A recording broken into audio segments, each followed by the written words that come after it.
It was a sad day yesterday for democracy. It was really a sad day for democracy yesterday. हम में से किसी एक ने भी ये तस्वुर नहीं किया था, जो आइन के वो उठाते हैं, मुल्क के लिए जदोजहद करते हैं, कि किसी ऐसे बंदे का इंतखाब होगा, वो इमेंस पावर के ऑफिस में जाके पाकिस्तान जैसे एटमी क़ुव्वत के एटमी बटन उसके हाथ में दिया जाएगा, जिसके पास न पब्लिक मैंडेट हो और जो 4 दहाइयों से इक़्तिदार में रहे हों और वो 4 दहाइयाँ उनके इक़्तिदार के ज़ाती मुफादात की एक ज़िंदा दस्तावेज़ हो। यही था वो जो आपने कल देखा है। ये वही है जो दोनों बड़े आज हमें दर्स दे रहे हैं जमहूरियत की। नाना की सियासत वो दफन करके गया है, अभी अपने नाम के साथ भुट्टो का लफ्ज लगा कि भुट्टो नहीं बनता। नाना की सियासत कब की जा चुकी है, उनसे हिसाब मांग ले। वो हार कहां गए जो स्विस में पड़े थे? अपने हुकूमत की बात कर ले, उनसे पूछ ले, उनसे एक लफ्ज पूछे, उनसे एक लफ्ज पूछे। आप हुकूमत में आए, आप हुकूमत में आए, हुकूमत में आने के बाद deputy speaker, let me complete ji. Deputy speaker, let them have the courage to listen. Gauhar साहब, बैरिस्टर साहब, अगर कंट्रोवर्शियल बात होगी तो ये बिला वजह माहौल आपका होगा। एक सेकंड के लिए फॉर्मर स्पीकर साहब हैं, फॉर्मर प्राइम मिनिस्टर हैं, राजा साहब का माइक खोले प्लीज। एक सेकंड होल्ड, एक second. Speaker former prime minister हैं, फॉर्मर स्पीकर हैं, काम अब एक सेकंड वो पॉइंट ऑफ ऑर्डर पे उठे जी। राजा साहब, गुजारिश करना चाहूंगा अपने इन राइट पे खड़े हुए दोस्तों से भी और इस तरफ से भी कि देखिए शोर ना करें ऑनरेबल मेंबर प्लीज। जी राजा साहब, मैं ये गुजारिश करना चाह रहा। बैरिस्टर साहब आपकी टर्न है इसके बाद।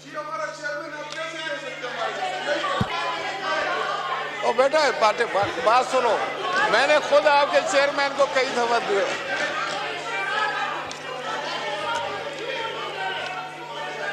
जी अगर आपने देखे इस तरीके से एडजर्न हो जाएगा, आपकी मर्जी है।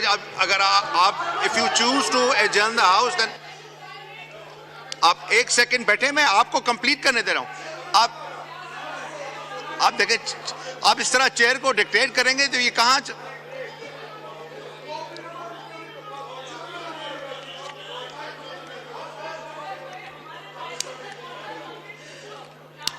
राजा साहब का माइक खोलें। राजा साहब कंप्लीट करें प्लीज, तकरीर अभी होनी है प्लीज। मैं सिर्फ ये गुजारिश करना चाह रहा था कि देखें ये पार्लियामान है और नहायत ही पढ़े लिखे और कानून से वाकिफ माहिर कानून यहाँ पर तशरीफ फरमा है, बड़े सीनियर साथी। अगर हमने माहौल को इस तरह चलाना है तो क्या हम में से कोई भी ये समझेगा कि जिस मकसद के लिए हम आए हैं वो हम पूरा कर सकेंगे, या अपना तमाशा हम दुनिया को दिखा रहे हैं? मेरे भाई हैं, सब हम एक ही हैं, एक ही सोसाइटी के लोग हैं, हम सारे एक बरादरी के साथ ताल्लुक़ रखते हैं, हम सियासतदान हैं। तो हमें, मैं समझता हूँ कि अब काफ़ी हो चुका है, पुलों के नीचे से बहुत पानी गुजर चुका है, हमने अपना बहुत नुकसान कर लिया है।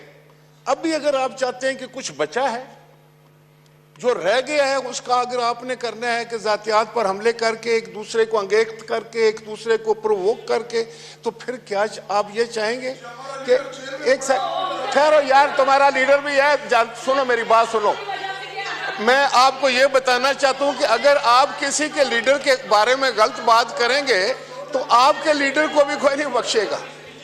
तो मेहरबानी फरमा के बाबा देखें, मैं चेयरमैन साहब आपसे ये गुजारिश करूंगा, आप पढ़े लिखे आदमी हैं, आप अपने इन दोस्तों को जो पहली दफा आए हैं इनको थोड़ा सा ट्रेंड करें, इनको सलीका सिखाएं, बात करने का तरीका सिखाएं। सिर्फ ये गलत बात है कि आप अटैक कर देंगे किसी पर, तो क्या इधर से फिर अटैक होगा? फिर ये कंपनी मुझे चलने वाली नजर नहीं आ रही है, सच्ची बात है। जी ऑनरेबल बैरिस्टर साहब जी। मैं यही पॉइंट आउट कर रहा था। हमें तो दर्स देते हैं अपने गिरबानों में जाके। क्या पहली हुकूमत लेके PDM 1 जब हुकूमत आई, उसी को लेके विद इन अ मंथ नेब का कानून चेंज करवा के 50 अरब रुपए के केसेस माफ नहीं करवाए? It's a ground reality, it's a ground reality deputy speaker, it's a ground reality. क्या ये कह सकते हैं कि अगर इसको इतना ही घुमंड है जमहूरियत पे, हकूक पे, तो एक लफ्ज बताए जब हमारी औरतें जेल गई हैं, एक लफ्ज उन्होंने कंडेम्ड करके बोला है?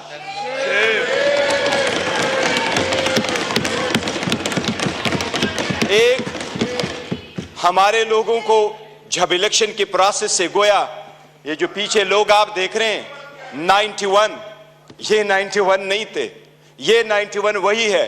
दे वर टू बिग टू रिग, इसलिए नहीं छोड़ सके थे। ये तो हमें 30 भी नहीं दे रहे थे। प्रपोजलों को रोका, सिकंदरों को रोका, डॉक्यूमेंट्स छीने गए, कैसरा इलाही से उसका दुपट्टा छीना गया। इनको एक लफ्ज उस वक्त ये बोले, इन्हीं सर्कमस्टांसेस में इलेक्शन जीत करके हम आए हैं। स्पीकर साहब, ये कहां डिप्टी स्पीकर साहब, इनको जमहूरियत रास नहीं आती, इनको वो जमहूरियत पसंद होता है। शहबाज शरीफ साहब कैसे कहते रहे, ये एक दूसरे को मुफादात के टक्कर में इकट्ठे होते हैं, इसलिए ये पावर शेयरिंग पर बिलीव करते हैं। इमरान अहमद खान नियाजी अवामी सियासत पे बिलीव करता है, पावर शेयरिंग पे नहीं करते। क्या शहबाज शरीफ ने मलक कयूम को फोन करके कन्विक्शन नहीं करवाई थी? कितने एक ऐसे कितने अदब के साथ अभी कह रहे इकट्ठे बैठ के। आज इन्होंने सारे एक डाइनिंग टेबल पे बैठने वाले लोगों में इतने ओहदे नहीं बांटे। ये इमरान खान है, जिस वक्त आपके पास डेमोक्रेसी आएगी, जिसने मोरूसी सियासत को खत्म किया, मेरे जैसा वर्कर चेयरमैन PTI की हैसियत से इस वक्त खड़ा है। इस ईमान का pride of parliament Umar Khan साहब है। Pride of parliament Umar Khan, जिसके पास शायद ज्यादा वोट तो नहीं आए, he couldn't get most of the vote, but he was the candidate with most credibility, alhamdulillah। हमारा शेर मुल्तान को स्पीकर मुकर्रर किया, वो फर्जंदे मलकन को इमरान खान साहब ने डिप्टी स्पीकर मुकर्रर किया। इनसे पूछे कोई ओहदा किसी को और देंगे क्या? पीपल्स पार्टी में कोई भी और बंदा नहीं है सदारत के लिए कि जरदारी को आप देते हैं? योर ऑनर, डेमोक्रेसी ऐसी नहीं है। डेमोक्रेसी ऐसी नहीं है कि बकेन के दरख्त लगाए और आड़ू की पौधे का फिर आप तस्वर रखे कि आड़ू मिलेंगे। ये बकेन के दरख्त है, अवाम से इनके कोई उम्मीद नहीं है कि इनको आड़ू मिलेगा। योर ऑनर, हमें एहसास करना होगा ये जाती मुफादात में आते हैं। कितने फ्राइडली कह रहा है कि सबसे कम उम्र इनके तरफ है और सबसे बूढ़े भी इनके तरफ बैठे हैं। जमहूरियत में potential ability and talent matter करता है, जो आपको इस तरफ मिलेगा। यही रीजन है कि हम में से इमरान खान का कोई भाई बहन बांजा भतीजा इस वक्त नहीं बैठा, लेकिन हमें जान से अजीज है और हमारे 100 इनके 200 पे बारी है। यही वो डेमोक्रेसी थी मिस्टर डिप्टी स्पीकर। जो लोग हमारे साथ आजाद हुए वो हमसे आगे बढ़े, जो हमारे बाद आजाद हुए वो हमें पीछे छोड़ के गए। जब पाकिस्तान का नाम ले लो, दुनिया के लोएस्ट क्रेडिबिलिटी में आता है। रूल ऑफ लॉ में हम सिर्फ अफगानिस्तान और म्यांमार से आगे, बाकी पूरी दुनिया से पीछे। हम गुर्बत में 37% गुर्बत से नीचे, नेशनल पॉवर्टी लाइन में 21% नीचे। हम कैसे आगे तरक्की करेंगे? बाकी गैस, पेट्रोल, बिजली तो दूर की बात, आपको पानी मुयस्सर नहीं है। ये इन लोगों की 4 दहाइयों की कसम रहा है जो आवाम को दिया है। इसलिए इसलिए अवाम ने समझ करके इनको रिजेक्ट कर दिया है। MKMU वाले वो साथ बैठे थे। मुझे हमेशा से दो पार्टियां अदरवाइज पसंद हुआ करती थी, एक जमात इस्लामी जिसमें फिर भी जमहूरियत है, दूसरा MKM जिसमें मुतवस्सित तबके के लोग शामिल होते थे।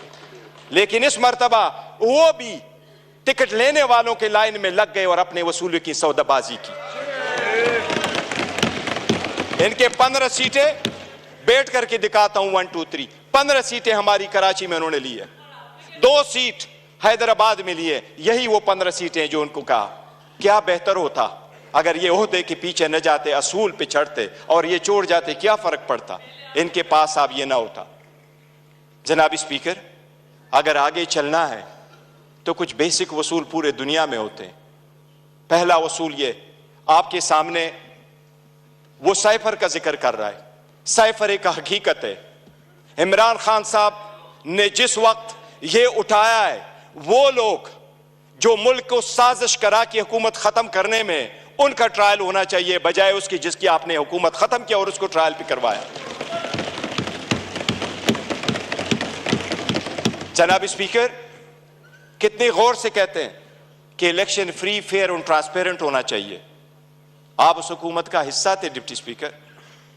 जो ही हुकूमत बनी, इनकी PDM आई, सबसे पहले इलेक्ट्रॉनिक वोटिंग मशीन इन्होंने खत्म करवाई, because they knew it public के रिजेक्टेड। ये ओहदे बांटते, ये ओहदे बांटते आपस में, ये डेमोक्रेसी से दूर दूर उनका कोई ताल्लुक नहीं। स्पीकर, डिप्टी स्पीकर, अगर हमने आगे जाना है, बढ़ना है, तो उसके मिनिमम कुछ वसूल होते हैं और मिनिमम वसूलों में यह कि एक वक्त में बहुत सतात कल मायूसी जरूर हुई है कि यह तो हम मानते भी नहीं है कि यह प्राइम मिनिस्टर है, लेकिन फिर भी उस ऑफिस में निकलते हुए भी इसने हमारे वो औरतें बहनें जो जेलों में, उनकी रिलीज का कोई ऑर्डर नहीं किया था। इससे तो यूसुफ रजा गिलानी बेहतर था, जिसने पहले दौर में यह कह दिया था कि जज उसको मैं आजाद कराऊंगा। ये वही वाले लोग हैं जो उस तरफ चले गए। डिप्टी स्पीकर साहब, डेमोक्रेसी के वो उसूल जिसको लोग सुनहरी उसूल क्या कहा करते थे, ये लोग कुर्बान कर चुके हैं। ये आकर के आपको दर्स देते हैं कि हम डेमोक्रेटिक है। योराना, ये डेमोक्रेटिक नहीं है, ये मुफाद परस्त है। इसमें कोई शक नहीं। आपने नेब के कानून में तरमीम की, आपने अपने मुफादात की पॉलिसी की, सबसे बड़ी काबीना इसने बनवाई। इंडिया का मैं एक मिसाल देता हूं डिप्टी स्पीकर, 1971 में इंडिया की आबादी थी 54 करोड़, आज इंडिया की आबादी है 140 करोड़। 71 में इंडिया की लोकसभा की यानी नेशनल असेंबली की सीटें 528 थी, आज भी इंडिया में लोकसभा की सीटें 528 है। जो सीटें मुख्तस थी 54 करोड़ लोगों के लिए, इंडिया ने कहा हमने ओहदे नहीं बांटे, सीटें नहीं बांटी, हमने अपना पैसा बचाना है, आवाम का पैसा बचाना है। आज भी 140 करोड़ उसी सीटों पे बैठे। अगर ओहदे नहीं बांटने और अपनों को नहीं माना तो डेमोक्रेसी आगे बढ़ेगी, लेकिन अगर मुफादात की डिप्टी स्पीकर सियासत होगी तो हम आगे नहीं बढ़ सकेंगे। हमने आपके सामने एक प्रिविलेज मोशन भी लेके आया। कौन सा लफ्ज है जो उमर साहब का आपने स्पंज किया है, लेकिन हमें नेशनल टीवी पे आप स्पेस नहीं दे रहे। हम आपको रिक्वेस्ट कर करके तक जाते हैं कि हमें टाइम दे बोलने के लिए। इस पार्लियामान में हमारा एक जैसा राइट होना चाहिए। ये स्टेट तो हमारा है और हम अलग-ऐलान कहते हैं कि जब पाकिस्तान की दिफा और सालमियत का आएगा, हम हर किसी के साथ इकट्ठे खड़े होंगे। पाकिस्तान की दिफा में कोई आंच नहीं आने देंगे। जनाब डिप्टी स्पीकर, यह तो आईन में लिखा है कि कोई अदालत यह फैसला दे सकती है कि कोई सादिक और अमीन है या नहीं है, लेकिन आईन में यह कहीं भी नहीं लिखा। पाकिस्तान की किसी अदालत के पास यह इख्तियार नहीं है कि क्या कि कोई मुहिब वतन है या नहीं है। हम सबसे ज्यादा मुहिब वतन है, हमारा लीडर सबसे ज्यादा मुहिब वतन है। इसलिए अगर आगे चलना है, आज 4 दिन हो गए, हर मर्तबा हमारी ब्लैकआउट किया जाता है। इमरान खान साहब की आवाज पे पाबंदी है। बानी चेयरमैन बहलो, वो बोलना है तो बोल दे, नाम नहीं ले सकते। क्यों? जो इस वक्त दुनिया के सबसे पॉपुलर लीडर है, उसके मरहूनी मिन्नत ये हम सारे बैठे हैं। अगर आप सरकार ये कोई करती है कि बलूचिस्तान के लोगों के लिए तो ये हो कि हम उसको मेन स्ट्रीम में लेके आए, लेकिन हमें इस पार्लियामेंट में होते हुए भी हमें ये नहीं माना जाता कि हम और ये एक जैसे एक व किस्म का राइट है, तो ये चलना मुश्किल हो जाएगा। डिप्टी स्पीकर साहब, आपसे इल्तिजा है कि इस मर्तबा जो हमारे प्रिविलेज मोशन आपके पास आए हैं, हमें इक्वल टाइम दे। हमने पहले दिन कमिटमेंट की है कि हमारी अपोजिशन डिस्ट्रक्टिव अपोजिशन नहीं होगी, कंस्ट्रक्टिव अपोजिशन होगी। हम हुकूमत को अकाउंटेबल करेंगे फॉर इट सेक्शन 2 के हम नहीं मानते कि यह हुकूमत के हकदार है, लेकिन सबसे पहले ये कि हम और उनके जो टाइम मिलना है वो एक जैसा, और हमें आपको दरखास्त न करनी पड़ेगी। एडजर्न करेंगे तो काइंडली थोड़ा शॉर्ट बोलिए कि ज्यादा से ज्यादा लोग बोल सकें। हमारी ख्वाहिश है कि हर कोई अपने हल्के की रहनुमाई कर सके और बात कर सके।